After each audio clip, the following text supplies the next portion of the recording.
A doutrina da justificação pela fé é o coração das Escrituras, é a essência do Evangelho da graça de Deus. Durante muito tempo, meus irmãos, durante todo o período anterior à Reforma Protestante, quando as pessoas estavam, na verdade, imersas na Idade Medieval e estavam sob o domínio da Igreja Católica Romana, essa doutrina foi esquecida pela Igreja. Não se ouvia falar na justificação pela fé. A doutrina que se levava às pessoas e pelo qual as pessoas colocavam suas vidas era a salvação pelas obras, eram os méritos humanos. De modo que as pessoas acreditavam que precisavam realizar obras e somar obras por cima de obras para garantirem a sua salvação, para perdoarem os seus pecados, para serem então reconhecidas diante de Deus como pessoas que merecem o paraíso de Deus, o céu de Deus. Mas a cada vez que as pessoas faziam obras e praticavam coisas boas, davam esmolas, ajudavam os que mais precisavam, os doentes, os mendigos, os carentes, quanto mais elas faziam isso, mais elas olhavam para os seus próprios pecados e viam que suas obras não conseguiam alcançar os seus pecados. Quanto mais faziam coisas boas, mais pecados cometiam, de modo que a conta nunca fechava. Cada vez mais as pessoas foram levadas a praticar as boas obras. Chegou ao ponto na Idade Média em que as pessoas precisaram pagar para ter os seus pecados perdoados. Pelo menos assim acreditavam. Os homens e as mulheres precisavam pagar a chamada indulgência, que era um valor dado à Igreja Católica para que a alma dos parentes fossem arrancadas do purgatório e tivessem ali com aquele dinheiro os seus pecados perdoados.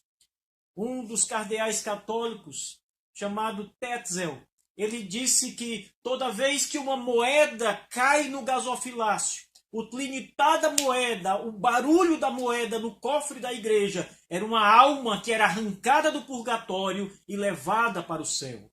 Essa era a doutrina que as pessoas ouviam, e era por esse meio que as pessoas acreditavam que estariam conseguindo a sua salvação, pelas obras, pelo esforço, pela conquista. As pessoas trabalhavam para ser salvas, as pessoas lutavam pela sua salvação através das obras, mas esse sistema era inútil. Era completamente inútil. Até que o Senhor Deus levantou um monge dentro da igreja chamado Martinho Lutero. E esse livro de Romanos é muito especial para Lutero, porque foi através da carta do apóstolo Paulo aos Romanos que Lutero pôde entender e pôde tirar um grande peso que ele carregava nas suas costas, que era o peso dos seus próprios pecados.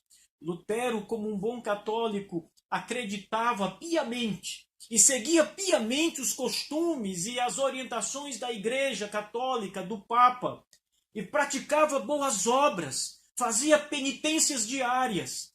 Lutero era um monge agostiniano, meus irmãos. E como monge, ele levava muito a sério a questão das penitências, dos isolamentos e dos serviços monásticos ao qual ele estava submetido. E os seus biógrafos dizem que Lutero sempre foi um dos monges mais dedicados que poderiam se encontrar em qualquer monastério, de qualquer ordem monástica da Igreja Católica Romana. Mas essas coisas eram inúteis. Lutero disse que odiava a Deus e odiava o Evangelho, porque o Evangelho cobrava a justiça de Deus.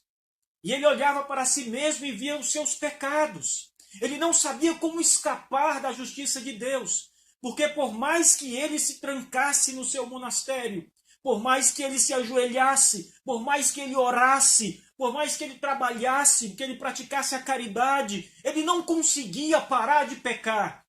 E as suas obras nunca eram suficientes para os seus pecados. Ele não tinha paz. Ele sentia-se um homem perdido. Certa vez Lutero relata que um dos seus amigos acabou morrendo e o choque daquela notícia trouxe sobre Lutero um grande desespero, porque ele imaginava a sua própria condição. Ele imaginava os tormentos do inferno. E Lutero sabia que se morresse na condição de pecador, as suas obras ainda não tinham alcançado os seus pecados, que eram gigantescos. Ele sentia-se perdido. Lutero chorava. Lutero se desesperava no seu quarto do monastério, rogando a Deus, lutando contra Satanás. Mas ele sempre era vencido. Ele sempre era vencido pelos seus pecados.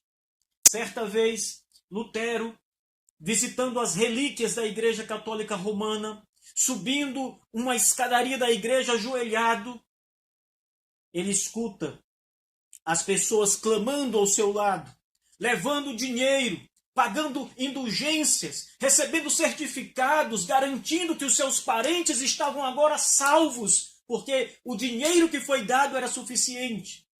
Enquanto Lutero subia aquelas escadas, ele lembrou-se das palavras do apóstolo Paulo na carta aos Romanos: o justo viverá pela fé.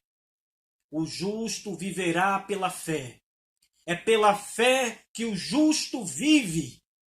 E Lutero, então, naquele momento, depois de muitos conflitos, depois de muito lutar contra si mesmo, ele passa a entender que a justiça de Deus não é a justiça que nós devemos agradar a Deus, mas é a justiça que nós recebemos de Deus pela fé em Cristo Jesus.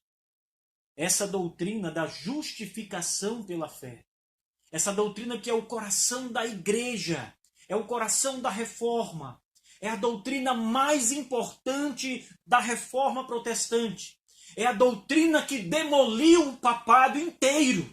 O Papa certa vez disse, depois que Lutero havia se levantado e começava a proclamar a justiça de Deus pela fé, começava a proclamar o nome do Senhor Jesus Cristo, começava a pregar contra as indulgências, contra as obras, e colocando a fé somente como aquilo que era necessário. O Papa disse que havia dentro das plantações da Igreja Católica um javali louco que estava destruindo tudo.